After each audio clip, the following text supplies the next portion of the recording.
Hallelujah. Thank you, Jesus.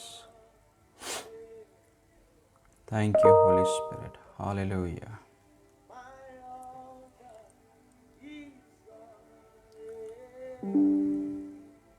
Thank you, Holy Spirit. Hallelujah.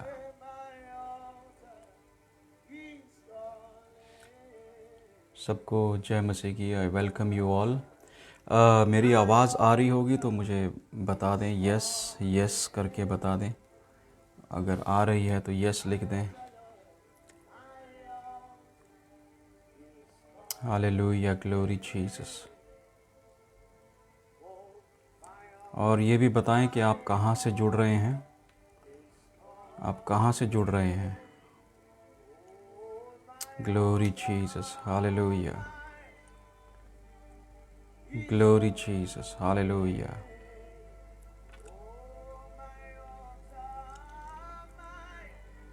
O father, thank you. आमेन।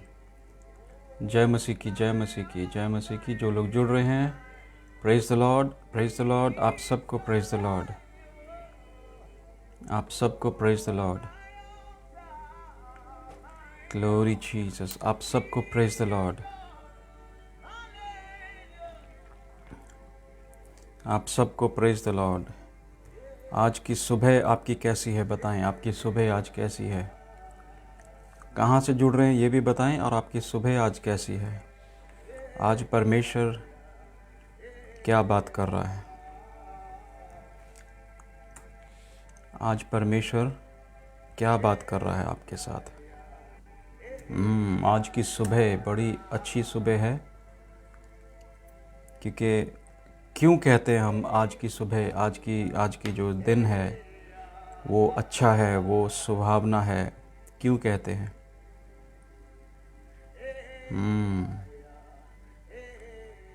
क्योंकि आज का दिन परमेश्वर ने हमें दिया है। आज का दिन हमारे लिए परमेश्वर ने नियुक्त किया है, और हम जीवित हैं आज के दिन में।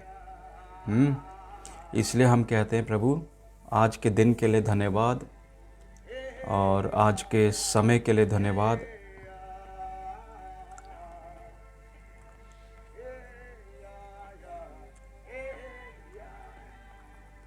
आज के दिन के लिए प्रभु का धन्यवाद करें, क्योंकि परमेश्वर यही चाहता है कि आज भोर में, आज सुबह के समय में, आज इस समय में हम परमेश्वर का धन्यवाद करें।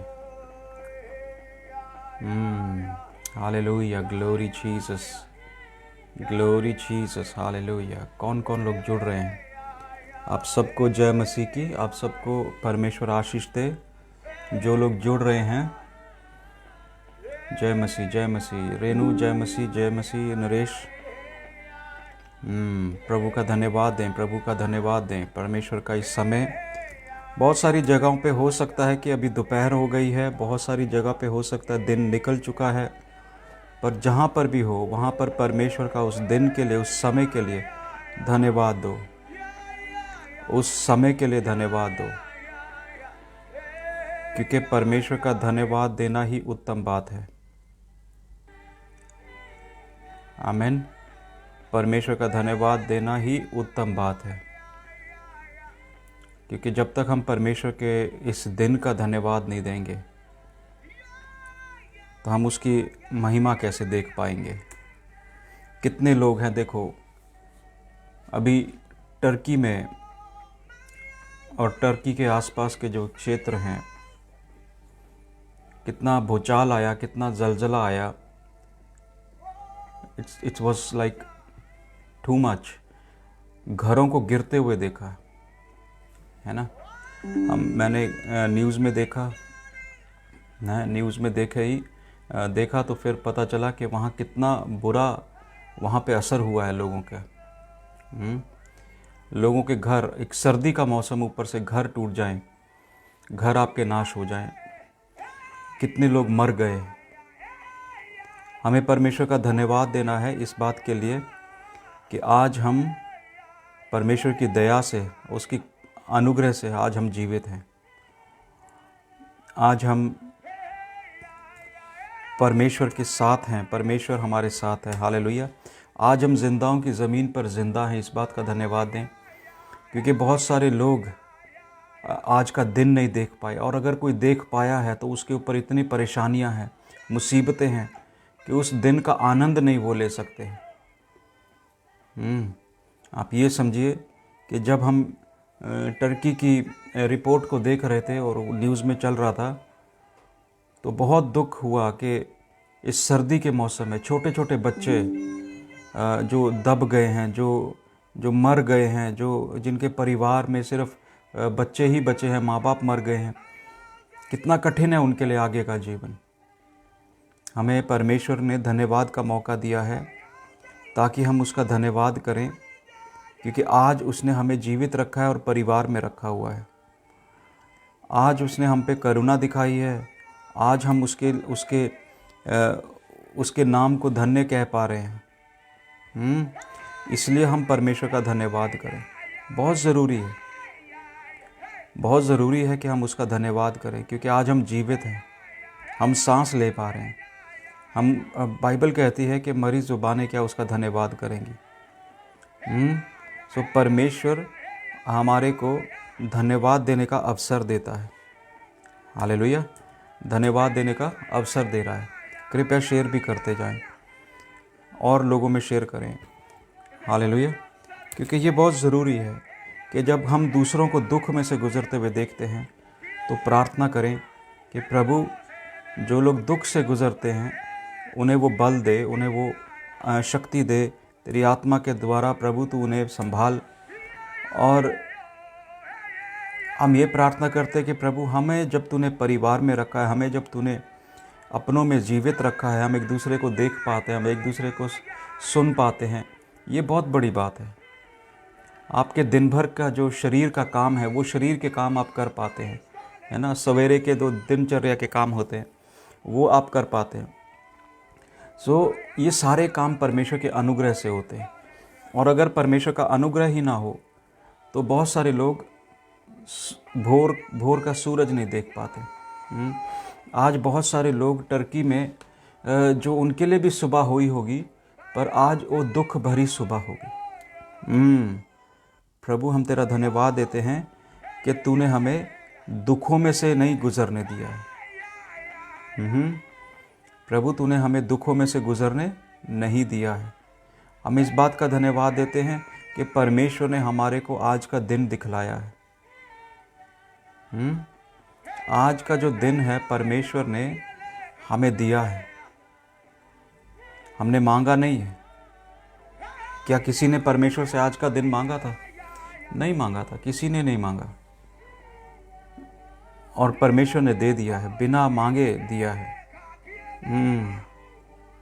पर ऐसे भी लोग हैं जिन्होंने ये सोचा नहीं था कि उस दिन में, आज के दिन में, वो अपने अजीज़ों को खो बैठेंगे, वो अपने बच्चों को खो बैठेंगे, अपने माँ बाप को खो बैठेंगे।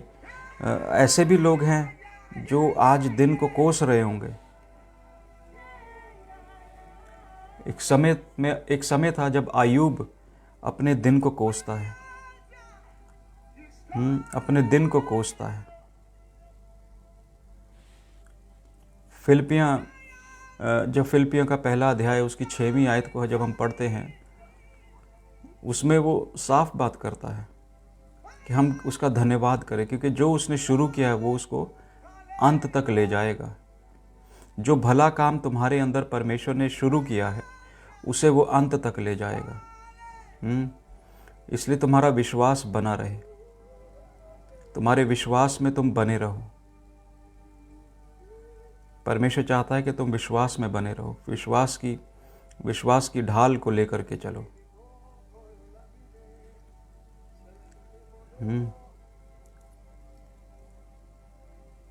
इफसियां के जो परमेश्वर कहता है, इफसियां 6:10 में ही कह रहा है कि जो आत्मिक जंग लड़ने का सामर्थ्य परमेश्वर हमें देता है। हालेलुया, आत्मिक जंग लड़ने का सामर्थ्य। हर कोई जंग नहीं लड़ सकता, हर किसी के अंदर ये सामर्थ्य नहीं है कि वो जंग लड़ ले, परंतु जंग लड़ने के लिए जो सामर्थ्य है वो परमेश्वर देता है। Being confident of this, everything, that he which has begun good work in you will perform it until the day of Christ। यीशु मसीह के आने तक, आमद तक परमेश्वर ने, जिसने हमारे अंदर एक भला काम शुरू किया, एफिसियाँ 1 और उसकी 6वीं आयत, जिसने वो भला काम शुरू किया है वो हमारे मसीह के प्रकट होने तक उसको पूरा करेगा। आमीन। अब ये भला काम कौन सा है? लोग सोचते हैं लंगर लगाने और ये गरीबों का देखभाल करना, ये भला, वो भी एक भला काम है। पर पौलुस क्या बात कर रहा है? जो भला काम है वो उद्धार का काम है, जस्टिफिकेशन का काम है। परमेश्वर हमें सिद्ध बना रहा है, वो भला काम है। भलाई वो नहीं है। भलाई वो हो भी है, वो भी है, भलाई भी वो भी है। पर पौलुस जो बाइबल बात कर रही है वो भलाई क्या है? वो भलाई है उद्धार का काम। जो उद्धार का काम परमेश्वर ने तुम्हारे अंदर शुरू किया, आरंभ किया है, वो मसीह के आने तक, जब तक मसीह ना आ जाए, वो निरंतर करता रहेगा। बहुत सारे लोग कहते हैं ये भला काम। कौन सा भला काम? रोटी खिलाना, गरीबों की सुधि लेना, वो भी अच्छा है। विधवाओं की सुधि लेना, बाइबल भी कहती है विधवा की सुधि लो, ठीक है ना। पर यहाँ पर जो बाइबल का कॉन्टेक्स्ट है, जो बाइबल की जो बात है, what Bible is teaching us here is that Paul is referring is the work of salvation and just salvation from justification through glorification of our Lord Jesus, है ना। तो परमेश्वर क्या कह रहा है? ये जो काम है, ये सब काम पूरे उतरेंगे, उद्धार का काम पूरा होगा। परमेश्वर उद्धार का काम क्या करेगा? पूरा करेगा। वो जो इसने आपके अंदर उस चीज को, भले काम को शुरू किया है, आमीन। वो भला काम जो शुरू हो गया है उसको वो पूरे आरंभ तक ले जाएगा। कब ले जाएगा? वो धीरे धीरे आपको उद्धार की ओर ले चलता है। धीरे धीरे आप किसी न किसी बात से उद्धार पाते हैं, अपनी गलतियों से, अपनी कमजोरियों से उद्धार पाते चलते हैं। परमेश्वर किसी को भी बिना उद्धार पाए छोड़ना नहीं चाहता है कि वो उद्धार ना पा सके। कोई भी व्यक्ति इस संसार के ऊपर कोई भी व्यक्ति है, उसे परमेश्वर उद्धार से रहित नहीं रखना चाहता, परंतु उद्धार दे देना चाहता है। पर बहुत सारे लोग उद्धार नहीं पा पाएंगे। क्यों? उनके हठीलेपन के कारण, ठीक है। उनका जो हठीलापन है उसके कारण लोग उद्धार नहीं पाएंगे। प्रभु का हम धन्यवाद देते हैं आज के दिन के लिए, आज के समय के लिए, कि उसने हमारे बीच जो भला काम शुरू किया, हमारे अंदर जो भला काम शुरू किया है, उस भले काम को पूरा होने के लिए परमेश्वर हमें बुला रहा है कि हम प्रभु में, मसीह में बने रहें, ताकि वो भला काम पूरा हो सके। यदि हम बने नहीं रहेंगे तो वो भला काम आरंभ तक नहीं जाएगा। आमीन। सो वो भला काम पूरा होने के लिए, देखने के लिए कि मैंने उद्धार को देखना है, मैंने संपूर्ण रीति से उद्धार को देखना है, और वो जो काम परमेश्वर ने मेरे अंदर शुरू किया है, आरंभ किया है, उसको मैं पा लेना चाहता हूँ।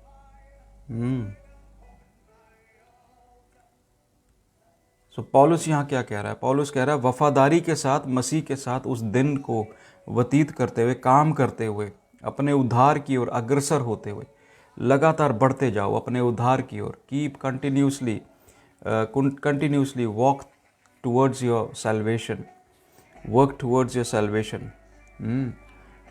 This is the work that the God has accomplished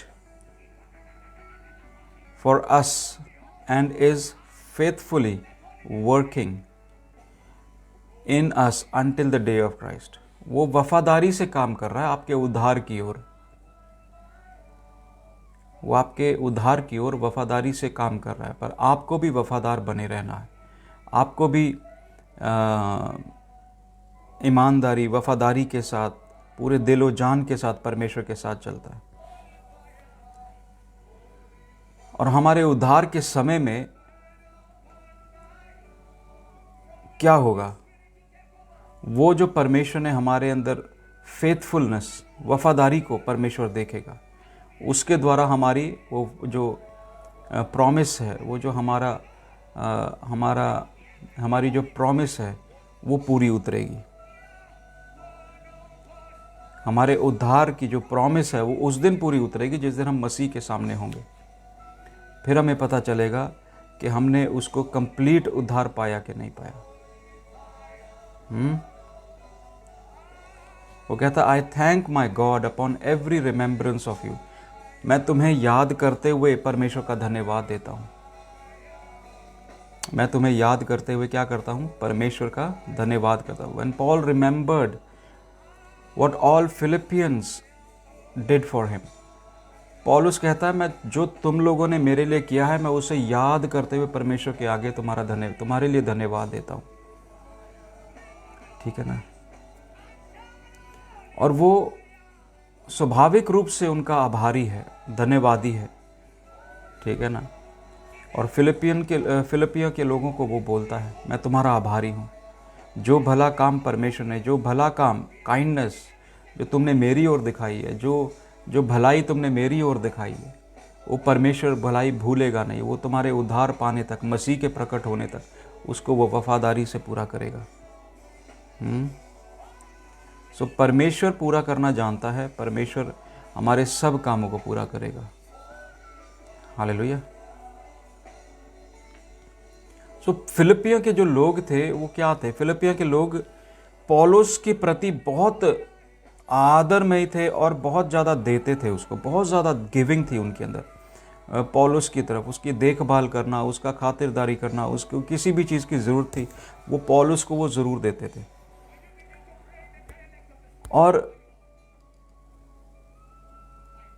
जब वो वहाँ था तो वो उन बातों का जिक्र करता है कि तुमने मुझे जो दिया है, मेरा ख्याल रखा है, मेरी सेविकाई में तुमने बोया है ना, उन सब बातों के लिए परमेश्वर का वो धन्यवाद देता है। मैं भी उन लोगों का धन्यवाद देता हूँ जो हमारी मिनिस्ट्री को सपोर्ट करते हैं, चाहे कैसे भी करते हैं पर करते हैं। और जो लोग सपोर्ट कर रहे हैं उनके लिए हम हमेशा परमेश्वर के आगे उनके लिए विनती प्रार्थना रखते हैं। हालेलुया। सो फिलिपियाँ की जो है उसमें हम देख रहे हैं, कुरिन्थिया में भी है वो पौलुस इस बात का बयान कर रहा है। और वो कह रहा है कि दूसरा कुरिन्थिया 8 की 1 से 7 तक जब आप देखते हो तो उसमें भी वो कह रहा है, now concerning the ministering to the saints it is flows for me to write to you, for I know the willingness. परमेश्वर का दास कह रहा है, मैं जानता हूँ तुम्हारी जो इच्छाएं हैं, तुम्हारी जो इच्छा मेरे मिनिस्ट्री की तरफ हैं, तुम जिस तरीके से मेरे को देते हो, तुम जिस तरीके से मेरी मदद करते हो। वो फिलिपियों को भी कहता है, कुरिन्थ की कलीसिया को भी कहता है। हालेलुया। वो आगे जाकर के कहता है कि मैं इस बात के लिए घमंड करता हूँ कि मैकेडोनिया और आकिया के जो 1 साल पहले मैं वहाँ पे था, वो बोलता है 1 साल पहले मैं वहाँ पे था। And your zeal has stirred up the majority. तुम्हारे देने के कारण, तुम्हारे उस प्रेम के कारण और बाकी लोग भी उससे क्या हुए हैं? हिल गए हैं। आमीन। उससे क्या हो गए? हिल गए। वो उनको असर पड़ा है कि देखो वहाँ के लोग इतना देते हैं, वहाँ के लोग इतना देते हैं। जब आप देंगे तो दूसरे को भी उत्तेजना होगी, दूसरा भी हिलेगा, उसको भी परमेश्वर हिलाएगा और बोलेगा तुझे भी देना चाहिए। वो पौलुस की सेविकाई की ओर किस तरीके से लोगों ने हाथ बढ़ाया उसके बारे में वो जिक्र कर रहा है। सो हमें इस बात के लिए परमेश्वर का धन्यवाद देना है। हम देते हैं, परमेश्वर का धन्यवाद देते हैं कि जिन लोगों ने हमारे सेविकाई में सपोर्ट किया है, जब हमने प्रार्थना किया उन्होंने छुटकारे पाए हैं, उनको चंगाइयाँ मिली हैं, प्रभु ने काम किया है। पर जब आप लोग अपना हाथ बढ़ाते हैं, जब आप लोग अपने हाथ को आगे बढ़ाते हैं देने के लिए, तो वो परमेश्वर आपके उद्धार के उस काम को पूरा करेगा। आमीन। Yet I have sent the brethren lest I boast of you should be in vain. This respect that as I said you may be ready, lest if Macedonians come with me and find you unprepared. पौलुस यहाँ कह रहा है कि extremely जो तुमने मुझे दिया है, इतना बढ़ चढ़ के तो जो तुमने दिया है, उसका आनंद है ना, उसका आनंद उसके अंदर बहुत है। दूसरा फिर वो कहता है मैं इतना घमंड में ना बढ़ जाऊं, लेस्ट आई बोस्ट है, लेस्ट आई बोस्ट, हाँ, I bear witness according to ability, yes, मैं अपने अबिलिटी के कारण मैं इस बात पे घमंड कर रहा हूं, फीलिंग फ्रीली विलिंग, ठीक है, the gift and the fellowship of ministering to the saints, मेरे को भी आनंद होता है कि मैं प्रभु के दास, प्रभु के लोगों का मैं सेवक हूं, परमेश्वर के लोगों का सेवक हूं। And only not we had hoped but at the first gave themselves to the Lord, हमें आशा से पहले हमने अपने आप को दे दिया है। So we urge Titus that as he has begun, तो वो तीतुस को क्या कह रहा है, जैसा कि हमने शुरू किया है, so he would also complete his grace in you as well. परमेश्वर कहता है, परमेश्वर का दास कहता है तीतुस को, वो कह रहा है कि जो उसने शुरू किया है, जैसा कि हमने भी शुरू किया है, वैसे ही परमेश्वर तुम्हारे अंदर उन बातों को खत्म भी करेगा, उनको पूरा भी करेगा। Hallelujah. As you bound in everything, जैसे तुम सब बातों में बंद करके चलते हो, सब बातों में जिम्मेदारी को उठाते हो, इन फेथ इन स्पीच, बोलने के द्वारा, विश्वास के द्वारा, ज्ञान के द्वारा, बहुतायत से देने के द्वारा, प्रेम के कारण, that you abound in grace also, तुम अनुग्रह में भी ऐसे पाए जाओ। आज कलीसियाओं में इन बातों का अभाव है, इन बातों का बहुत अभाव है कि वो आभारी नहीं होते हैं, और अगर होते केवल शब्दों में होते हैं। सो हमें परमेश्वर का धन्यवाद देना है कि आज उसने हमें ये मौका दिया है कि हम दूसरों का भी धन्यवाद दे पा रहे हैं, क्योंकि एक समय ऐसा है जैसे दुनिया में अभी चल रहा है, लोग धन्यवाद भी नहीं दे पा रहे हैं, लोग परमेश्वर की महिमा नहीं कर पा रहे, केवल दुहाई दे पा रहे हैं। ऐसे दुखों की घड़ी में से संसार निकल रहा है, किसी को कुछ नहीं पता किस पल किसके साथ क्या हो जाएगा। ये समय बहुत नाजुक है, ये समय बहुत नाजुक है, ये समय अपने आप को दीन करने के हैं, ये समय अपने आप को नम्र करने के हैं।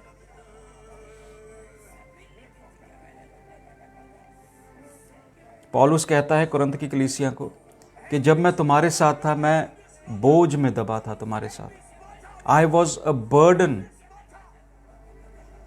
To no one. पौलुस कहता है कि कुरिन्थिया में कि मैं जब तुम्हारे साथ था, मैं तुम्हारे ऊपर किसी के ऊपर बोझ नहीं बनाऊं।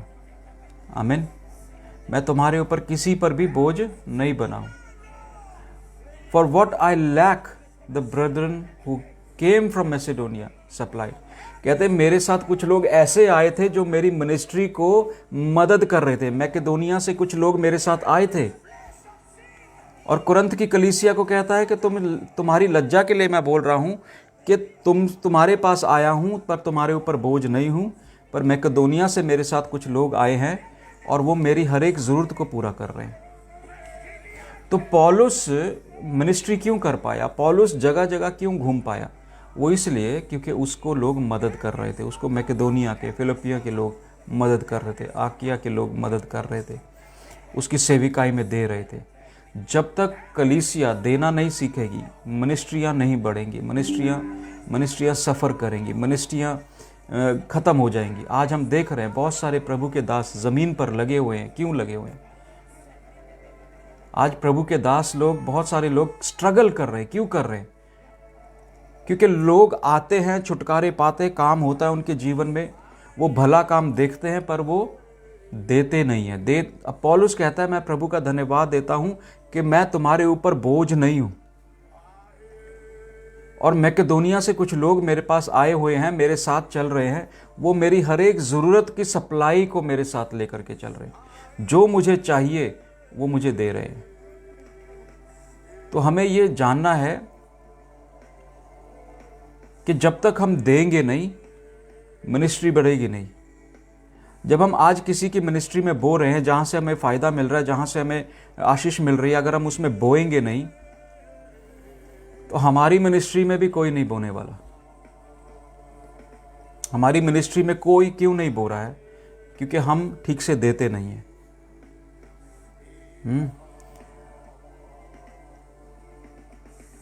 पौलुस बहुत साफ बातें करता है, मेकिंग रिक्वेस्ट टू ऑल, वो सबसे एक रिक्वेस्ट करता है। Paul praise for Philippians and he did so with Joy. जब वो किसी की तारीफ करता पूरे आनंद के साथ करता है। हालेलुया। मैं आज के दिन के इस अवसर का मैं फ़ायदा उठाता हूँ, और ये फ़ायदा इसलिए उठा रहा हूँ क्योंकि परमेश्वर कहता है कि आज हम जो लोग बो रहे हैं उनके लिए हम धन्यवाद दें, जो लोग मिनिस्ट्री में दे रहे हैं उनके लिए हम धन्यवाद दें, जो बिना स्वार्थ के बो रहे हैं।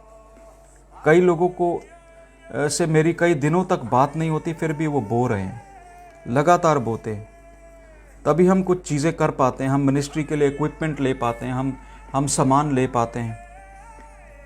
सो कृपया शेयर भी करते जाएं। अगर आप शेयर कर रहे हैं तो अपने यहाँ से शेयर का बटन दबाएं, अपने फेसबुक के ऊपर शेयर कर दें, अपने लाइव शेयर कर दें। सो प्रार्थना करेंगे कि हम परमेश्वर से बोलते हैं कि प्रभु, जो भला काम इफिसियाँ 1 अध्याय और उसकी 6वीं आयत के साथ अनुसार जो भी भला काम परमेश्वर तूने इन लोगों में शुरू किया, आरंभ किया है, उसे तू ख़त्म करना, उद्धार देखने पाएँ। ये लोग अपना उद्धार देखने पाएँ प्रभु, ये अपने उद्धार को नज़दीक से देखने पाएँ पिता परमेश्वर।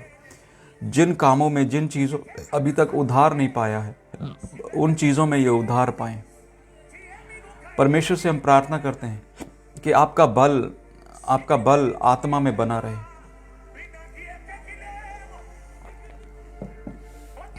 आपका बल बना रहे। आमीन। पौलुस कहता है, Brethren B strong in the Lord and in the power and in might. परमेश्वर का सामर्थ्य में बलवान बने रहें, परमेश्वर के सामर्थ्य में बने रहें। हालेलुया। सो अभी जो हमारी जंगें हैं वो लहू और मांस से नहीं, हमारी आत्मिक शक्तियों से, प्रधानताएं से। ये बड़े बड़े सिंहासन क्या हैं? ये प्रधानताएं हैं, प्रभुताएं हैं, ये इलाके के दुष्ट हैं जिनसे हमारी जंग है। हम आज धन्यवाद देते हैं प्रभु, जो लोग मुश्किल घड़ियों में भी हमारे साथ खड़े हैं। हालेलुया। हम धन्यवाद देते हैं कि जो लोग मुश्किल घड़ियों में भी अपना हया बांधे हुए खड़े हैं। हम इस बात का धन्यवाद देते हैं कि परमेश्वर ने आप लोगों को इन कामों के लिए जीवित रखा है। क्योंकि यदि परमेश्वर आपको नहीं संभालता, यदि परमेश्वर आपको नहीं रखता, तो आप कैसे चल पाते, है ना? तो आपको चलने के लिए, हम लोगों को चलने के लिए एक दूसरे के सहारे की ज़रूरत है। Let me pray for some people. मैं अब कुछ लोगों के लिए प्रार्थना करना चाहता हूँ। जो लोग प्रार्थना करवाना चाहते हैं कृपया लिख दें और मैं उनके लिए प्रार्थना करूँगा। शेयर भी करते जाएं और भी लोगों में शेयर करते जाएं।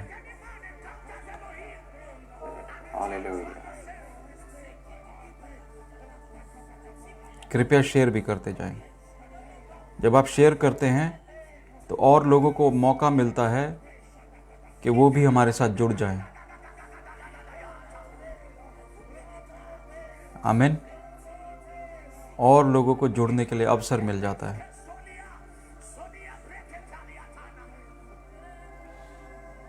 जो लोग प्रार्थना में जुड़ना चाहते हैं, प्रार्थना करवाना चाहते हैं, वो बताएं।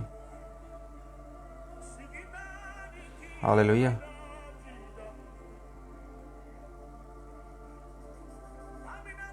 Hallelujah. Glory Jesus. Oh Father, we thank you. Holy Spirit, I thank you.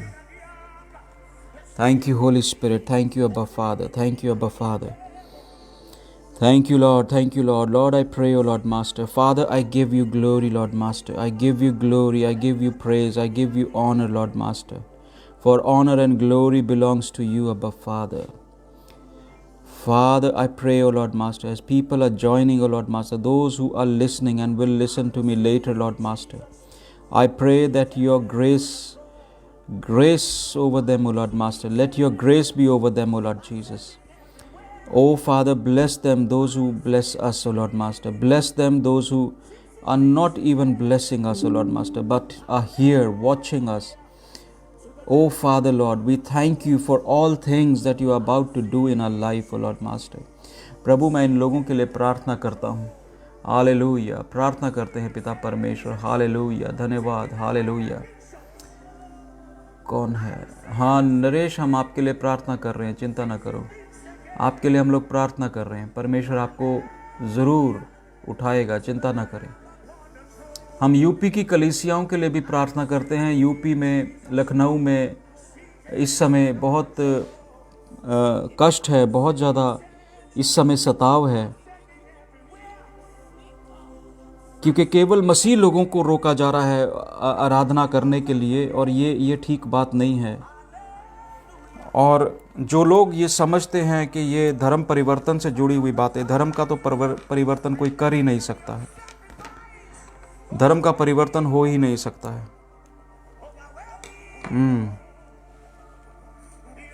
धर्म का परिवर्तन हो ही नहीं सकता है। ये तो मनों का खतना है, मनों का परिवर्तन होता है। मन परिवर्तित हो जाता है। जो पाप करता था वो पाप नहीं करता, जो शराबें पीता है वो शराब नहीं पीता, वो जो नशे करता है वो नशे छोड़ देता है। और जब हम प्रचार करते हैं, दुष्ट को बड़ी जलन होती है। दुष्ट जो लोगों के बीच होकर के, मैं ये नहीं कह रहा हूँ कि लोग बुरे हैं, याद रखना, आत्मिक शक्तियाँ होती हैं जो लोगों को चलाती हैं, और कुछ आत्मिक बुरी शक्तियाँ होती हैं जो लोगों को लड़ाई झगड़ा कलेश और इन बातों में ले जाती है, दोष लगाने में ले जाती है। और ये हम देख रहे हैं बहुत सारी जगहों पे हो रहा है। ये केवल यूपी और भारत की कलीसिया में नहीं हो रहा है। This is happening everywhere. मसीह का विरोध आरंभ से होता आया है, शुरू से होता आया है। जब हम देखते हैं बाइबल में भी, और बाइबल को छपने तक भी बहुत विरोध होता आया है। बहुत सारे लोगों ने उसके कारण, बाइबल के कारण अपनी जान गंवाई है। बहुत सारे लोगों ने मसीह में आने के कारण अपनी जान गंवाई है। परमेश्वर प्रभु यीशु मसीह कहता है कि स्वर्ग का मार्ग सकड़ा है और हर कोई उस मार्ग पर नहीं चल पाता है। जो लोग मसीह में आते हैं वो स्वर्ग के मार्ग के लिए तैयार किए जाते हैं। जो लोग प्रभु यीशु मसीह को अपना लेते हैं वो स्वर्ग के मार्ग के लिए तैयार हो जाते हैं। और कष्ट आना स्वाभाविक है। प्रभु ने बोला, उन्होंने मुझे सताया, मुझे सलीब दी, वो तुम्हें भी देंगे, तुम्हें भी पकड़वाएंगे। हालेलुया। तो यदि हमें कोई पकड़वाता है, हमारे ऊपर सताव करता है, तो कोई नई बात नहीं कर रहा है। वो वही कर रहा है जो वचन में परमेश्वर ने, हमारे प्रभु ने बोला है, उसके बारे में बता दिया पहले से। आमीन। जो सताव हो रहा है, परमेश्वर के वचन के अनुसार जो सताव हो रहा है, इसको बड़े आनंद के साथ, धन्यवाद के साथ, हमें परमेश्वर के धन्यवाद के साथ उसको झेलना है, उसमें से निकलना है, उसमें से गुजरना है, धन्यवाद देते हुए, विरोध ना करते हुए। हालेलुया। अगर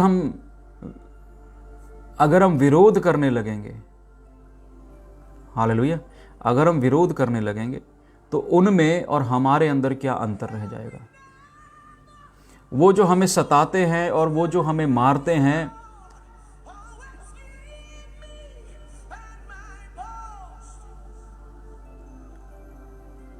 ग्लोरी टू जीसस। हाँ, हम प्रार्थना करेंगे, कोई बात नहीं, आप चिंता ना करें। जिस किसी को भी बुखार है, बुखार के लिए भी प्रार्थना करेंगे। परमेश्वर आपको चंगा करेगा और ज़रूर करेगा। आमीन। परमेश्वर आपको चंगा ज़रूर करेगा, चिंता ना करें।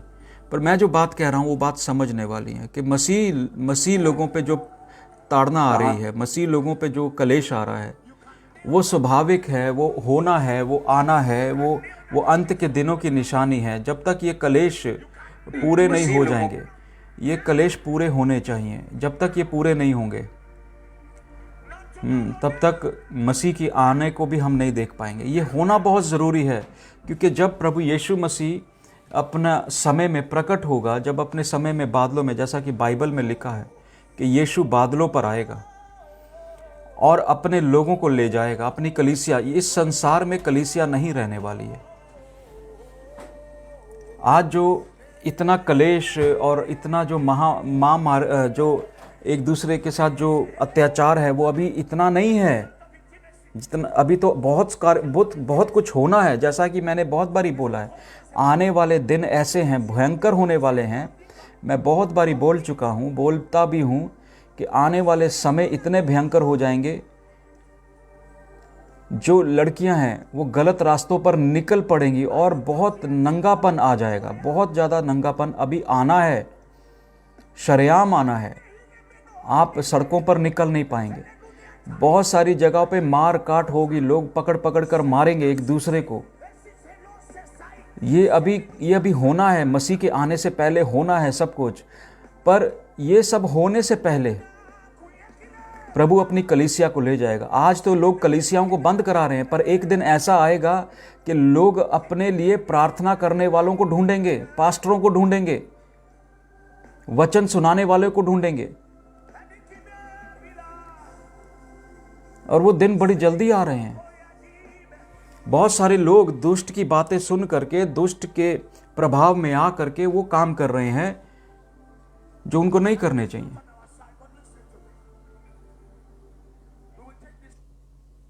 ये सरकारें भी जान जाएंगी, ये सारी दुनिया, हुकूमतें जान जाएंगी कि परमेश्वर प्रभु यीशु मसीह से ऊपर कोई नहीं है। क्योंकि बाइबल कहती है, इस धरती के ऊपर और आसमानों के नीचे कोई और नाम हमें नहीं दिया गया है।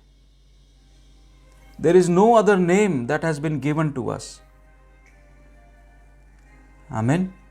हमें और कोई दूसरा नाम नहीं दिया गया इस संसार में, और इन बादलों के नीचे हमें परमेश्वर ने जो नाम दिया है उससे बढ़कर कोई नाम नहीं है। और उसी नाम के आगे सब लोग झुकेंगे, उसी नाम के आगे सब नतमस्तक हो जाएंगे, झुक जाएंगे।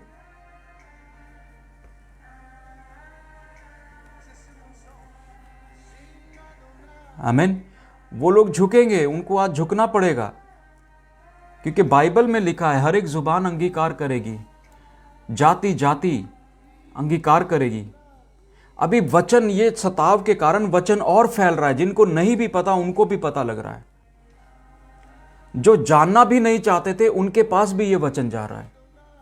जो कह रहे थे कि हम ऐसे ही ठीक हैं, तो वो आपके पकड़वाए जाने के कारण बाइबलें आज वहां भी पहुंच रही हैं, वचन वहां भी जा रहा है, आपके जीवन की गवाही जा रही है। जो लोग आज पकड़वाए जा रहे हैं, जेलों में, बंदी गृहों में बंद किए जा रहे हैं, उनको सताया जा रहा है, उनको जान से मारा जा रहा है, तो वो क्यों हो रहा है? वो इसलिए हो रहा है क्योंकि परमेश्वर आपकी गवाही को खड़ा कर रहा है। याद रखिए कि परमेश्वर के वचन में लिखा है कि आपके लिए परमेश्वर ने बहुत अच्छा एक वरदान रखा है। वो आपको, परमेश्वर कह रहा है आपको जलाली मुकुट मिलने वाला है। हालेलुया। इंसान हमें कुछ नहीं दे सकता, परंतु जितने भी मसीह लोग हैं जो प्रचार कर रहे हैं, लोग कहते हैं प्रभु यीशु मसीह ने नहीं बोला। आप वचन को पढ़ें, प्रभु यीशु मसीह ने ही शुरुआत में बोला, विश्वास करो, मन फिराओ, क्योंकि परमेश्वर का राज्य निकट है। उसने ही पहले से ही आरंभ से ये अपने चेलों को शिक्षा दी है। जो लोग मसीह लोग हैं वो प्रभु यीशु मसीह की शिक्षा पर चल रहे हैं, और वो ये बात कहते जा रहे हैं। ये संसार अपने कानों को बंद करके बैठा है, वो सुनना नहीं चाहता। ये संसार ढीठ हो चुका है, वो अपने पाप को इतना प्यार करता है कि वो परमेश्वर की सच्ची शिक्षा को सुनना नहीं चाहता है। सत्य से मुंह मोड़ करके लोग बच नहीं पाएंगे। आज लोग बीमारियों में हैं, कलेशों में हैं, अपने अपने दुखों में बैठे हैं। तो परमेश्वर से आप अपना मुंह नहीं छिपा सकते। जिस दिन वो आएगा वो न्याय करेगा। अभी अनुग्रह का समय है। अभी जब आप अनुग्रह के समय में जीवित हैं, तो उस अनुग्रह को पालें। अनुग्रह केवल यीशु मसीह के द्वारा मिलता है। अनुग्रह उस समय हुआ जब प्रभु यीशु मसीह ने मेरे और आपके लिए और जगत के पापों के लिए अपने आप को सलीब पर दे दिया। उसको कोई लेकर नहीं गया, उसको जाकर के टांगा नहीं, उसने अपनी जान खुद दी है। उसने अपनी जान खुद दी है। कोई भी इस दुनिया के अंदर कोई ऐसी शख्सियत दिखा दो जिसने अपनी जान खुद दी हो और फिर मुर्दों में से जी उठा हो। मुर्दों में से केवल जी उठा तो वो परमेश्वर प्रभु यीशु मसीह है। यीशु का नाम है उद्धार देने वाला, छुटकारा देने वाला। उसका एक और नाम है इमैनुअल। इमैनुअल, इमैनुअल का मतलब है वो परमेश्वर हमारे साथ है। परमेश्वर के लोग जब प्रचार करते हैं, किसी को यीशु के बारे में बताते हैं, तो वो परमेश्वर की महान बातों को बताते हैं। वो बताते हैं कि परमेश्वर आया है इस जगत में और वो उसकी शिक्षा हमारे पास है। कितने लोग स्वर्ग में विश्वास करते हैं, कितने लोग ये विश्वास करते हैं कि नरक भी एक स्थान है। और अगर ये स्वर्ग और नरक है तो परमेश्वर भी है। आमीन। अगर स्वर्ग है, नरक है, तो परमेश्वर भी है। आनंद है, दुख है, तकलीफ है, तो सुख भी है। हालेलुया। परंतु जब आपको सुख मिलता है तब आप परमेश्वर को भूल जाते हैं। बहुत सारे लोग प्रभु को छोड़ करके चले जाते हैं। मैं उनको दोष नहीं देता हूं, क्योंकि वो अपने स्वार्थ के कारण है, या वो समाज से डर करके वो पीछे हट जाते हैं, या वो अपने आप को एक भला व्यक्ति दिखाने के लिए समाज के साथ जुड़ करके चलना चाहते हैं, परंतु किसी कारण से वो नहीं चल पाते हैं। सो हम लोगों को परमेश्वर का कार्य जब तक करते रहना, जब तक मसीह आ ना जाए, जब तक हमारे को परमेश्वर ने इस संसार में, जगत में वचन सुनाने के लिए बुलाया है। हालेलुया। परमेश्वर हमें बुला रहा है। किस लिए बुला रहा है? ताकि जो खोए हुए हैं, ताकि वो जो सताए हुए हैं, वो जो हालेलुया, वो जो दुखों में से गुजर रहे हैं, उनको प्रार्थना के द्वारा छुटकारा मिलता है। परमेश्वर कहता तू विश्वास कर, तेरा घराना उद्धार पाएगा। आज उद्धार की दौड़ है। आप किसी भी इस संसार के किसी भी रिलीजन में देख लीजिए, उद्धार को लेकर के बात है। बच्चा पैदा होने से पहले, बच्चा पैदा हो जाता है, उसके उद्धार के लिए कार्य शुरू कर देते हैं। फिर उसके मृत्यु तक उसके उद्धार के लिए कार्य करते रहते हैं, उसके मरने के बाद भी उसके उद्धार के लिए। परंतु परमेश्वर कह रहा है उद्धार तो बहुत आसान है। यदि तू मुझ पे विश्वास करे, तेरा घराना उद्धार पाएगा। तू भी उद्धार पाएगा, तेरा घराना भी उद्धार पाएगा। हालेलुया। सो हम लोगों को, परमेश्वर के लोगों को सही रीति से बताना है कि ये उद्धार करता परमेश्वर मेरे लिए नहीं आया, ये सारे जगत के लिए आया है। उसने सारे जगत के पापों के लिए अपनी जान दी है। फिर आप कहते हैं कि आज इस जगत में पाप क्यों है? वो पाप परमेश्वर नहीं लाया है, वो लोग अपनी मन की अभिलाषाओं के कारण पाप में पड़े हैं। परंतु परमेश्वर ने दो मार्ग हमारे सामने रखे हैं। एक उद्धार का मार्ग है और एक छुटकारे का मार्ग है। उद्धार का मार्ग है जिसको इंसान अपनी इच्छा से ग्रहण करता है। अगर कोई इच्छा से ग्रहण नहीं करता है तो परमेश्वर किसी के ऊपर जोर जबरदस्ती नहीं करता है। परमेश्वर कभी भी किसी के ऊपर जोर जबरदस्ती के साथ अपने नाम को नहीं थोपता है। यदि कोई आना चाहे, यदि कोई उसके पीछे चलना चाहे तो चल सकता है। कोई जोर जबरदस्ती नहीं है। आपको यदि कोई वचन सुनाता है, आप अगर वचन को सुनते हैं तो उस वचन को सुन करके आप विश्वास करें या ना करें, यह आपकी इच्छा है। परमेश्वर आपको कुछ नहीं कहता है। परंतु बाइबल में लिखा है, जाओ जगत में जा करके मेरा सुसमाचार सुनाओ। बहुत सारे लोगों को मैं सुनता हूं, वो कहते हैं तुम्हें अधिकार किसने दिया है। ये कोई नई बात नहीं है। बाइबल के अंदर कुछ लोग हुए हैं और उनका नाम है फरीसी और सदूकी। वो बहुत बुद्धिमान लोग हैं, बहुत पढ़े हुए इंटेलेक्चुअल लोग हैं। वो यीशु मसीह से कहते हैं तू जो काम कर रहा है तो किस अधिकार से कर रहा है। तो आज भी संसार में बहुत सारे लोग हैं, फरीसी हैं, सदूकी हैं, वो बहुत ज्यादा धर्मी लोग हैं जो कहते हैं तो किस अधिकार से तुम ये करते हो। वो उनके अंदर ऐसी धार्मिकता, एक ऐसा धार्मिकता के उन्होंने वस्त्र पहन रखे हैं जो झूठे हैं। और वो लोग मसीह लोगों से पूछते हैं, जैसे प्रभु यीशु मसीह से फरीसियों ने पूछा, वो आज के लोग भी पूछ रहे हैं तो मसीहों के पास अधिकार कहां से आया, ये काम किसने बोला करने के लिए।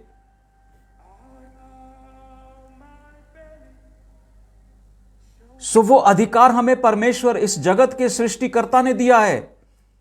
बाइबल में लिखा है, बाइबल में लिखा है कि जाओ मेरे नाम जो मैंने शिक्षा तुम्हें दी है वो शिक्षा का प्रचार करो, लोगों को बताओ, खोए हुए लोगों को बताओ, नाश हो रहे लोगों को बताओ।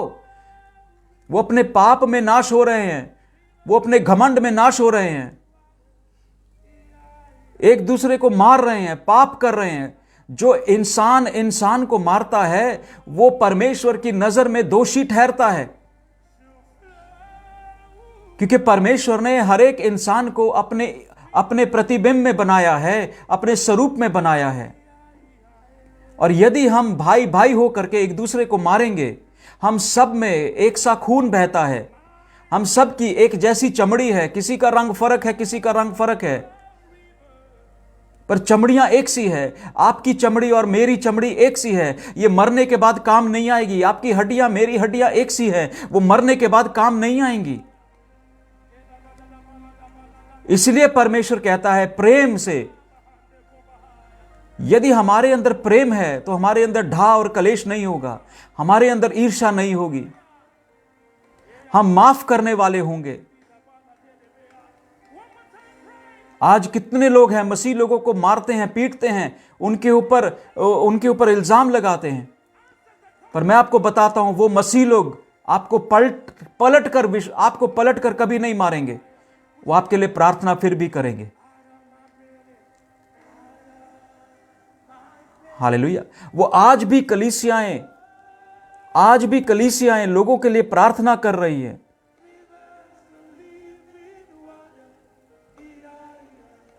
प्रेम के द्वारा जीता जाता है। नफरत से हम एक दूसरे को दूर कर देंगे। कोई किसी से बड़ा नहीं है, कोई किसी से महान नहीं है। महान है तो केवल एक परमेश्वर है। इंसान, बाइबल बताती है रोमियो 8 में, हम सब ने पाप किया है और हम उसकी महिमा से रहित हो चुके हैं। तो पापी इंसान अगर ये समझ जाए कि हमें केवल परमेश्वर की महिमा चाहिए, परमेश्वर का अनुग्रह चाहिए, तो वो पापी इंसान परमेश्वर के आगे घुटने टेक देगा। परंतु यदि कोई घमंडी है, अपनी नजर में, अपने बल में, अपनी ताकत में, अपने पैसे के कारण घमंडी है, तो वो परमेश्वर के आगे नहीं झुकेगा। ये बात ध्यान रखें। परमेश्वर के आगे वही इंसान झुकेगा जो नम्र हो जाएगा, जो अपने आप को दीन करेगा। और जो दीन करते हैं, परमेश्वर का वचन कहता है जो अपने आप को दीन करेगा, नम्र करेगा, वो ऊंचा किया जाएगा।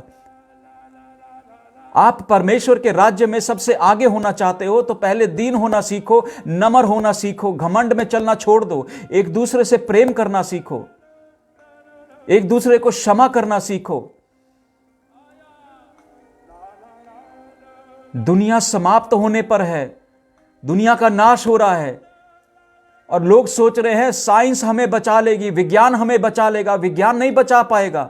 विज्ञान आपकी बुद्धि के लिए, आपके नॉलेज के लिए, आपके ज्ञान के लिए भला है। बचाने वाला केवल परमेश्वर है, जिसके पास अधिकार है, जो मुर्दों में से जी उठा है, जिसने मौत के ऊपर जय पाई है। आज लोग मसीह लोगों को मार रहे हैं, वैसे ही उन्होंने संसार के हुक्मरानों ने, धर्मी इंसानों ने जो बहुत अपने आप को धर्मी बताते, उन्होंने परमेश्वर को सलीब पर जाने के लिए और सलीब पर टांगने के बाद बोला, ये अपने आप को नहीं बचा पाया, तुम्हें क्या बचाएगा।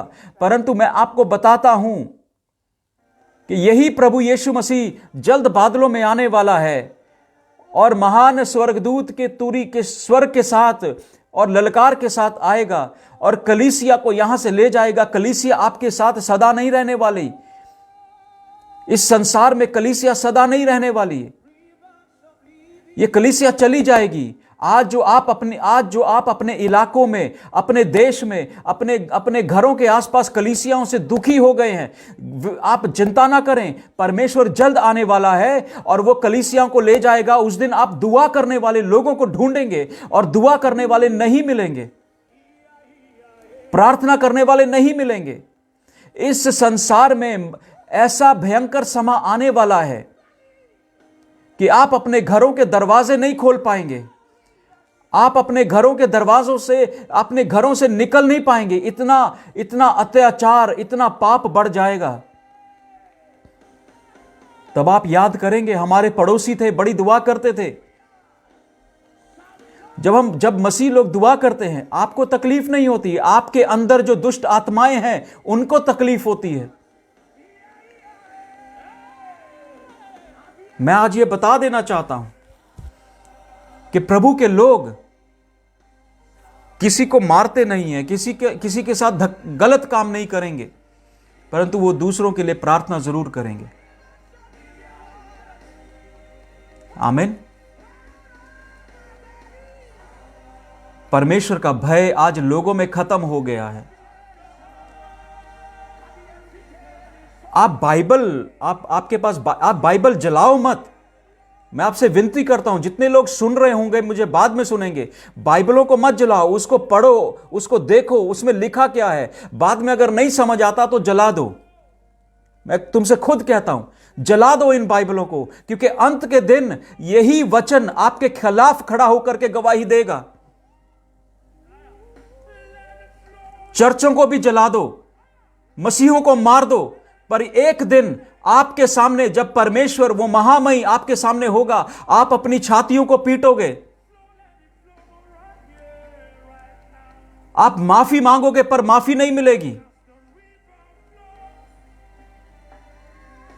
मैं खुले वचन बता रहा हूं। जितना सता सकते हो सताओ, क्योंकि शैतान आपको चला रहा है। आप शैतान की आवाज सुनकर के चल रहे हो, उस सच्चे परमेश्वर की आवाज सुनकर नहीं चल रहे हो। जिस मसीह को मार सकते हो मारो, जिस क्रिश्चियन को मार सकते हो मारो, जिनकी कलीसियां तोड़ सकते हो तोड़ो, क्योंकि वो दिन आने वाला है जब आपके ऊपर न्याय होगा और आप अपनी छातियों को पीटोगे, अपनी दाढ़ियों को नोचोगे, अपने मुंह पर थूकोगे। वो दिन आने वाला है। जो मसीह को सता रहे हैं, पौलुस एक ऐसा व्यक्ति था, बाइबल के अंदर हमें पौलुस के बारे में पढ़ते हैं। वो फरीसी था, वो बहुत ज्ञानी पुरुष था। उससे ज्ञान में कोई जीत नहीं सकता था, बातों में कोई जीत नहीं सकता था। उसको व्यवस्था पता थी, व्यवस्था के बारे में पता था। पर एक दिन वो फरमान लेकर के जाता है और दमस्कस, जो कि ग्रीस के पास है, दमस्कस में वो जाने वाला था। एक बड़ा व्यापार का एक अड्डा है, वहां पर वो फरमान लेकर के जाता है। और जाने के समय उस फरमान में क्या था कि जितने भी मसीह हैं उनको बंदी गृह में डालना है, उनको सताना है, उनको मारना है। आमीन। सो वो मार देना चाहता था। वो फरमान लेकर के जा रहा था और फरमान लेकर के जा रहा था कि हमने आज मसीह लोगों को बंदी गृहों में डाल देना है। तो दमस्कस के दरवाजे पर पहुंचते ही, जैसे वो शहर दमस्कस में घुसने लगा, तो प्रभु यीशु मसीह प्रकट हुआ बादलों में और बहुत प्रकाश के साथ आवाज हुई, सौल सौल तू मुझे क्यों सताता है, क्यों प्रताड़ित करता है। तो वो घोड़े से गिर गया और गिरने के बाद बोलता है, हे प्रभु तू कौन है और मुझसे क्या चाहता है। पौलुस कलीसिया को सताने वाला व्यक्ति था। वो पौलुस जो कलीसिया के विरोध में चलता था, मसीह के विरोध, उसको व्यवस्था पता थी, उसको पता था यीशु है, पर फिर भी वो सताता था। वो सताने वाला व्यक्ति जब परमेश्वर ने उसको इनकाउंटर किया, उसका सामना किया, वो घोड़े से गिर गया, 3 दिन अंधा हो गया, 3 दिन के लिए अंधा हो गया। और परमेश्वर ने उसकी आंखों को 3 दिन के बाद खोला और वो फिर प्रभु के पीछे सेवा करने लगा, प्रभु के नाम को बढ़ाने लगा। आज उसी पौलुस के बारे में हम बताते हैं कि वो भी कहता है कि आत्मा के चलाए चलो, मन फिराओ, यीशु पर विश्वास करो, क्योंकि वो कहता है मैं सबसे बड़ा पापी था, मुझे परमेश्वर ने बचा लिया है। वो पापियों को बचाने आया है। जब तक आप लोग ये नहीं मानोगे, मैं एक जगह प्रचार कर रहा था तो वहां पर एक किसी ने बोला आज इस संसार में पाप नहीं है, पाप है ही नहीं।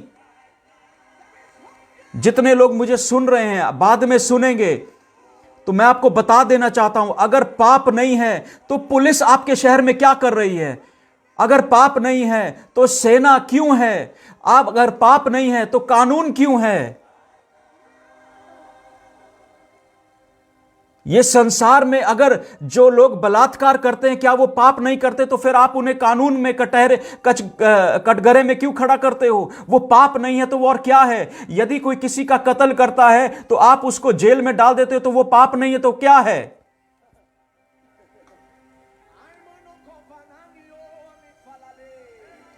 आप जो पुलिस में हो, आप किस लिए हो? इसलिए हो ताकि कोई कानून की खिलाफत ना कर सके।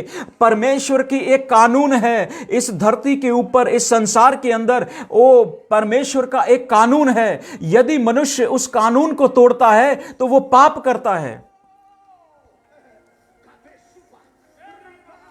यदि आप परमेश्वर के कानून को तोड़ रहे हैं तो आप पाप कर रहे हैं।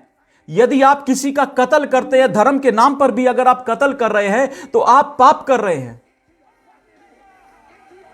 क्योंकि जब जीवन देने का अधिकार मनुष्य के पास नहीं है तो जीवन लेने का अधिकार भी मनुष्य के पास नहीं है। मनुष्य सोचता है कि वो बच्चे पैदा कर रहा है तो उसका अधिकार है। नहीं, कितनी माएं ऐसी, कितने परिवार ऐसे जिनके अंदर बच्चे पैदा नहीं हो रहे। आपके पास अधिकार है बच्चा पैदा करने के लिए? नहीं है। तो आप साइंस को ढूंढते हैं, आप डॉक्टरों को ढूंढते हैं। जब आपके पास, मनुष्य के पास जीवन देने का, पैदा करने का भी अधिकार नहीं है, वो भी परमेश्वर अनुग्रह करता है तो आप बच्चे पैदा कर पाते हैं। यदि आपके ऊपर परमेश्वर अनुग्रह ना करे तो कोई भी औलाद भी पैदा नहीं कर सकता है। अब्राहम 100 साल तक बिना औलाद के रहा। 100 साल के बाद, जब वो 100 साल का हो गया, तब परमेश्वर उसके पास आया और उसको औलाद का वरदान दिया। तब इसहाक पैदा हुआ। यानी परमेश्वर बता रहा है कि मनुष्य, तू अपने बल से बच्चे भी नहीं पैदा कर सकता। यदि परमेश्वर तुझ पे अनुग्रह ना करे तो तेरा वंश आगे नहीं जा सकता। और बड़ी आसानी से बहुत सारे लोग एक दूसरे को मार देते हैं धर्म के नाम पर और बोलते हैं हम सबसे ऊंची जाति हैं। आप ऊंची जाति नहीं हो, क्योंकि आपसे भी ऊपर एक परमेश्वर है जिसने केवल मनुष्य जाति बनाई है, जिसने केवल मनुष्य को बनाया है। और मनुष्य जाति परमेश्वर ने बनाई है। उसने ऊंची जाति, नीची जाति नहीं बनाई है। जब हम मसीह में आ जाते हैं ना, ये ऊंच और नीच खत्म हो जाती है। जब हम प्रभु यीशु मसीह को अपना लेते हैं, जितने लोग प्रभु में आए हैं, जितने भी लोग परमेश्वर में आए हैं, वो बता पाएंगे कि हम छोटी जाति के लिए थे, पर आज हम प्रभु के लोगों के साथ एक ही मेज पर खाते हैं। हमारे साथ कोई पक्षपात नहीं किया जाता है। छोटे बड़े का कोई पक्षपात नहीं है। गोरे काले का कोई पक्षपात नहीं है, क्योंकि रंग भी परमेश्वर के हैं। हालेलुया। जो लोग बड़ी विडंबनाएं करते हैं और बड़ा हैरान होकर के पूछते हैं, मैं आपको यह बात पूछता हूं कि जब सब मनुष्य का लहू लाल रंग का है, उस लाल रंग के हर एक व्यक्ति ने अपने उंगली कटने पर अपनी उंगली को चाटा होगा, देखा होगा कि जाना होगा कि उनके लहू का जो स्वाद है वो नमकीन है। मैं आपसे यह पूछता हूं, कौन से मनुष्य ने, कौन सी जाति ने आपके लहू में नमक डाला है?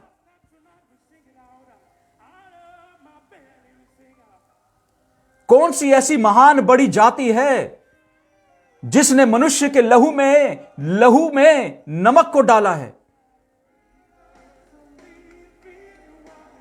कौन सा ऐसा डॉक्टर मुझे बता सकता है कि मां के गर्भ से निकलने वाला बच्चा जिसके अगर उंगली भी कट जाए तो अगर आप उसकी उंगली को मुंह में डालेंगे, खून वाली उंगली को, तो उसमें क्या होगा? नमकीन स्वाद आता है। आपकी उंगली कट जाती है, आप मुंह में डालो, आपको नमकीन स्वाद आएगा। आपके आंसुओं में नमक है, आपके पसीने में नमक है। तो यह नमक आपके अंदर डाला किसने? एक सृष्टि को बनाने वाला परमेश्वर है। हम उसकी सृष्टि है। ये सारी कायनात उसकी सृष्टि है। हम इस सृष्टि का आदर करें। संसार में हम प्रेम के लिए बुलाए गए हैं। हालेलुया। हम धन्यवाद देने के लिए बुलाए गए हैं। परमेश्वर का धन्यवाद दें कि आज आप लोग जीवित हैं। जब हम दूसरों का घर तोड़ेंगे, जब हम दूसरों के जीवन को नाश करेंगे, परमेश्वर हमारा न्याय करेगा। परमेश्वर तुम्हारे न्याय में तुम्हारा न्याय करेगा और परमेश्वर तुम जो दूसरों को उजाड़ते हो तुम्हें भी उजाड़ेगा। वो सत्य का परमेश्वर है। वो न्याय से प्रतीति रखता है। बाइबल बताती है कि वो न्याय से प्रतीति रखने वाला परमेश्वर है। वो पक्षपात करने वाला परमेश्वर नहीं है। अगर हम दूसरों के साथ, जैसा तुम चाहते हो कि दूसरे तुम्हारे साथ व्यवहार करें, वैसा ही तुम दूसरों के साथ करो। यह बाइबल की शिक्षा है। यदि तुम चाहते हो कि तुम्हारा लोग आदर करें, तो तुम दूसरों का भी आदर करो। हालेलुया। जो लोग परमेश्वर से प्रेम करते हैं वो मनुष्य से बैर नहीं रखते हैं, क्योंकि ये मनुष्य, सभी मनुष्य, चाहे किसी भी देश में रहते हैं, किसी भी संसार में रहते हैं, किसी भी जाति से हैं, किसी भी धर्म को मानते हैं, वो सब परमेश्वर की योजना से आए हैं। एक ही है और उसका नाम है आदि अनंत काल का परमेश्वर, और वो है प्रभु यीशु मसीह। बाइबल बताती है कि वो आदि अनंत काल से परमेश्वर है। जब लोग पत्थरों को पूजते थे, हवाओं को पूजते थे, वो तब से वो परमेश्वर है। वो आदि अनंत काल का परमेश्वर है। वो कोई नया परमेश्वर नहीं है। इज़राइल का परमेश्वर है वो अंग्रेजों का परमेश्वर नहीं है। इज़राइल का परमेश्वर है। और इज़राइल कहां पर है? अरब खाड़ी में इज़राइल है। अरब खाड़ी में हमारे जैसे रंग के लोग रहते हैं। हालेलुया। इज़राइल अमेरिका में नहीं है। इज़राइल कहीं गोरों का मुल्क में नहीं है। और यीशु मसीह का रंग हमारे जैसा रंग था। वो गोरों का परमेश्वर नहीं, वो सारे जगत का परमेश्वर है। आपको गलत फहमी है कि वो गोरों का परमेश्वर है, वो अंग्रेजों का परमेश्वर है। दुनिया झूठ में जी रही है, झूठ के ऊपर विश्वास कर रही है। अरे बाइबल को फाड़ो मत, बाइबल को जलाओ मत। उसको फाड़ने और जलाने से पहले उसको पढ़ लो, उसको पढ़ के देखो। एक व्यक्ति था, एक नौजवान लड़का था जिसको मैं जानता हूं, और उसका नाम साधु सुंदर सिंह था। वो पंजाब का रहने वाला था। वो एक मिशनरी स्कूल में पढ़ता था। वो सिख परिवार से आता था। आज भी उसका घर पंजाब में है। तो जब वो जब वो मिशन स्कूल में पढ़ रहा था और मसीह की शिक्षा को जानने लगा था, जब वो मसीह की शिक्षा को जानने लगा और उसने मसीह लोगों को देखा कि जो शिक्षा दी जाती है, जो बाइबल में लिखा है, उससे उलट मसीह लोग चलते हैं, तो उसको नफरत हो गई। वो बाइबल फाड़ने लगा। जहां बाइबल मिलती थी वहां फाड़ देता था। एक समय ऐसा आया, उसकी हालत ऐसी हो गई कि वो अपने कमरे में बैठा हो परेशान अपने जीवन का अंत करना चाहता था, मर जाना चाहता था। उसने बोला, हे यीशु, यदि तू सच्चा परमेश्वर है तो आज मेरे से आकर बात कर, नहीं तो मेरे घर के पास एक रेल की पटरी है और गाड़ी निकलती है वहां से सुबह, मैं अपनी जान वहां दे दूंगा। और उसकी किताब में लिखा, मैंने उसकी जीवनी को पढ़ा है, उसकी किताब में लिखा है कि प्रभु यीशु मसीह उस कमरे में उस बालक को, उस नौजवान लड़के को मिलने आया, बात करी, साधु तू अपनी जान मत दे, मैंने तेरे लिए अपनी जान दी है। साधु अपनी जान मत दे। आज जितने भी लोग मुझे सुन रहे हैं, हो सकता कोई साधु भी सुनेगा, तो मैं तुमसे कहता हूं, अपनी जान मत दो, व्यर्थ मत गवाओ, प्रभु को अपना जीवन दे दो। जब साधु सुंदर सिंह कैसे बन गया?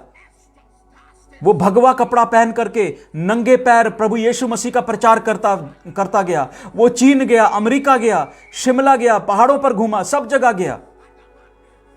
यीशु का आत्मा उसे लेकर के गया। यदि आप अपने जीवन से परेशान हैं, यदि आपको रास्ता नहीं मिल रहा है, यदि आपको सत्य का मार्ग नहीं पता चल रहा है, एक बार यीशु को ट्राई करो। एक बार यीशु का वचन पढ़कर देखो। एक बार उसको जलाने से पहले, कलीसिया को तोड़ने से पहले, चर्चों को ढाने से पहले, मारने से पहले, एक बार उनके साथ संगति करके देखो। आओ, चखो, देखो परमेश्वर कैसा है। वो परमेश्वर आपके जीवनों को बदलने वाला परमेश्वर है, आपकी सोच विचार को बदलने वाला परमेश्वर है। हालेलुया। वो आपको क्षमा करने वाला। परमेश्वर का वचन में लिखा है, तेरे पाप यदि लाल रंग के भी हैं तो मैं उसे धो दूंगा, साफ कर दूंगा, हिम की नाई सफेद कर दूंगा। हालेलुया। सो परमेश्वर के पास आए। मैं आज ये बात इस माध्यम के द्वारा कहना चाहता हूं, किसी को मारने से हल नहीं बनेगा, किसी को मारने, परंतु आप दोषी बन जाएंगे परमेश्वर के आगे, नरक के भागीदार हो जाएंगे, स्वर्ग नहीं जाने वाले। मैं आपको बचाना चाहता हूं, मैं आपको कहना चाहता हूं, आपके पास अवसर है। सरकारों से कहना चाहता हूं, हुक्मरानों से कहना चाहता हूं, आप लोगों के पास अवसर है। बाइबल के प्रचार को मत रोकिए। यह अंतिम प्रचार है, यह अंतिम प्रचार है। इसके बाद दुनिया अपनी दाढ़ी नोचेगी, अपने मुंह पर थूकेगी, अपनी छातियों को पीटेगी और घुटने टेकेगी, और उस समय कोई फायदा नहीं होगा, क्योंकि वो अनुग्रहकारी परमेश्वर प्रभु यीशु मसीह अभी तो अनुग्रह करेगा, परंतु बाद में वो न्याय करने वाला परमेश्वर न्याय के तराजू के साथ आएगा, न्याय की तलवार के साथ आएगा। हालेलुया। लोग सब कुछ नाश होने के बाद होश में आते हैं। मैं आपको कह रहा हूं, बच जाओ। नाश होने के बाद होश में मत आना, कोई फायदा नहीं होगा। जब सब कुछ नाश हो जाएगा, बाइबल बताती है कि आसमान की शक्तियां हिलाई जाएंगी, जमीन जलजले आएंगे, तूफान आएंगे, जाति जाति पर चढ़ाई करेगी, देश देश पर चढ़ाई करेगा, जंगों की बातें होंगी, जंग होगी। यह अंत की निशानी है, यह अंत की निशानी है। यदि अभी भी आप सो रहे हो, यदि अभी भी आप अपने घमंड में सो रहे हो, तो मैं आपको कहता हूं, जागो, जागो, परमेश्वर आने वाला है और वो जगत का न्याय करेगा, एक जाति का नहीं करेगा, वो सारे जगत का न्याय करेगा। आग अपना हिसाब देगी, पानी अपना हिसाब देगा, धरती अपना हिसाब देगी कि उसने कितने मुर्दे खा लिए हैं। आग और पानी भी उसके अधीन है, ये पहाड़ भी अपना हिसाब देंगे। जिस दिन परमेश्वर प्रभु यीशु मसीह बादलों में आएगा। उस दिन बादल भी, उस दिन चट्टानें भी तुम्हें छिपा नहीं पाएंगी, उस दिन धरती भी तुम्हें छिपा नहीं पाएगी। आप छिपना चाहोगे, मौत मांगोगे, मौत भी नहीं मिलेगी। यह बाइबल में लिखा है। हालेलुया, यह बाइबल में लिखा है। मैं बाइबल का प्रचार कर रहा हूं इस समय, और आपको कोशिश कर रहा हूं कि आप अपनी नींद से जाग जाओ। आप एक ऐसे नशे में पड़े हो जो नशा परमेश्वर उतार सकता है, मनुष्य नहीं उतार सकता है। हो सकता है यह प्रचार सुनने के बाद आपकी आंखें खुल जाएं और आप जान लो कि मसीह आपको बचाने के लिए आया, आपको नाश करने के लिए नहीं आया। मरने के बाद स्वर्गवासी होने का कोई मतलब नहीं है, क्योंकि किसी को नहीं पता वो स्वर्ग गया कि नरक गया। हालेलुया। परंतु जीते जी यदि आप स्वर्ग के उद्धारकर्ता परमेश्वर को चुन लेते हैं तो स्वर्ग जाना आपका तय है। जो कोई मुझ पे, प्रभु यीशु मसीह कहता है, जो कोई मुझ पे विश्वास करेगा। उसने यह नहीं बोला यहूदी करें, क्रिश्चियन करें, कैथोलिक करें, रोमन कैथोलिक करें या पेंटिकॉस्टल करें। नहीं, जो कोई मुझ पर विश्वास करेगा, यानी मेरी शिक्षाओं पर विश्वास करेगा, वो उद्धार पाएगा, वो उद्धार पाएगा, वो छुटकारे पाएगा। कितने लोग छुटकारे पा रहे हैं। हालेलुया। कृपया शेयर भी करते जाएं। प्रभु आपको आशीष दे। मैं आज यहां से, इस माध्यम से यही कहना चाहता हूं कि परमेश्वर आपसे प्रेम करता है, चेतावनी भी देता है कि अपने गलत कामों से फिर जाओ, अपने गलत कामों से, अपने पापों से तौबा करो। यदि आप कहते कि हमने पाप नहीं किया, तो बाइबल इसके बारे में एक बात कहती है, यदि तुम कहते हो कि तुमने पाप नहीं करा तो सबसे बड़े पापी हो। यदि तुम कहते हो कि हमने कोई झूठ नहीं बोला तो तुम सबसे बड़े झूठे हो। हम एक दूसरे से अपना पाप छिपा सकते हैं, मां बाप से अपना पाप छिपा सकते हैं, परंतु परमेश्वर से अपना पाप नहीं छिपा सकते।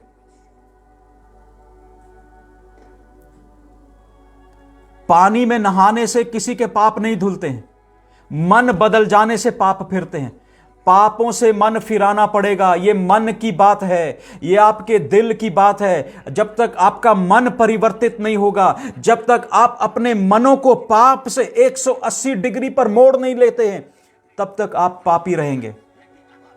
मैं ये नहीं कहता हूं कि मसीह लोग पाप नहीं करते हैं। मसीह लोग पाप कर सकते हैं, मसीह लोग गिर सकते हैं, परंतु परमेश्वर कहता है जो कोई मुझ में है उन पर दंड की आज्ञा नहीं है, क्योंकि मैंने तुम्हारे पापों के लिए लहू बहा दिया है, बलिदान दे दिया है। नर बलि प्रभु यीशु मसीह की नर बलि हुई थी, और वो क्रूस पर उसने लहू बहाया तमाम मनुष्य जाति के लिए, ताकि तमाम मनुष्य जाति उस लहू के द्वारा उद्धार पाए, उस नाम के द्वारा उद्धार पाए। हालेलुया। प्रभु आपको बुद्धि दे। मेरी यह प्रार्थना है, जब आप इस वचन को सुन रहे हैं, कृपया ध्यान से और पूरा सुने। हालेलुया। ताकि परमेश्वर आपसे बात करे। मेरी ये विनती है परमेश्वर से कि प्रभु, आज जितने लोग आज इस वचन को सुनेंगे बाद में या अभी सुन रहे हैं, परमेश्वर उनके हृदयों में तू कार्य कर पिता परमेश्वर। यदि कोई बीमार है तो बीमार चंगा हो जाए, यदि किसी के ऊपर कलेश है तो वो कलेश हट जाए। प्रभु, इनके जीवन बदल जाएं। मेरी ये प्रार्थना है पिता परमेश्वर कि आज जितने लोग मुझे सुन रहे हैं उनके जीवनों से कलेश जाता रहे। जिनका विश्वास कमजोर है उनके विश्वास में प्रभु बढ़ोतरी होने पाए। प्रभु, तू इनको आशीष कर पिता परमेश्वर। इनके जीवनों में प्रभु, इनको मन बदलने के लिए, मन परिवर्तित होने के लिए, मन फिराने के लिए पिता परमेश्वर इन्हें क्षमा दे पिता परमेश्वर। इनके पापों को क्षमा करना पिता परमेश्वर। जैसे ये प्रभु दूसरे के प्रभु तेरे खिलाफ पाप करते, दूसरों के प्रति पाप करते हैं, प्रभु तू इनके पापों को क्षमा करना पिता परमेश्वर। प्रभु, क्योंकि तूने सलीब पर यह बोला क्योंकि ये नहीं जानते कि ये क्या करते हैं। प्रभु, मैं प्रार्थना करता हूं हे पिता परमेश्वर, प्रभु यीशु मसीह, ये निर्बुद्धियों की मानंद ना चलें। आंखें बंद करके, आंखें होते हुए भी, कान होते हुए भी अंधे और बहरे ना बने प्रभु। ये तेरे वचन को जाने और तेरे समीप आ जाएं। जैसे बहुत सारे लोग, साधु सुंदर सिंह जैसे लोग तेरे समीप आ गए, तुझे जान लिया, तेरे प्रेम को जान लिया, तेरे उद्धार को जान लिया। पौलुस जैसे व्यक्ति जो कलीसिया को सिताने वाले थे, मसीह लोगों को मारने और जेल में डालने वाला पौलुस बदल सकता है, तो प्रभु सुनने वाले आज बदल सकते हैं। यीशु मसीह के नाम से जितने मुझे सुन रहे हैं, आज यीशु मसीह के नाम से तुम्हारे हृदयों में परमेश्वर का आत्मा काम करने लगे, तुम्हारे हृदयों में परमेश्वर का आत्मा काम करने लगे। यीशु मसीह के नाम से तुम्हारे हृदय जो कठोर हो गए हैं, प्रभु उन्हें नम्र कर दे। यीशु मसीह के नाम से, यीशु मसीह के नाम से कठोर हृदय नम्र हो जाएं, नम्र हो जाएं यीशु मसीह के नाम से। यदि किसी ने गलती करी है, पाप करा, प्रभु तू उन्हें पापों को क्षमा कर, उनके गलतियों को क्षमा कर और एक नया मौका दे, एक नया अवसर दे, नई शुरुआत दे प्रभु यीशु मसीह के नाम से। हालेलुया। आप सबको जय मसीह की।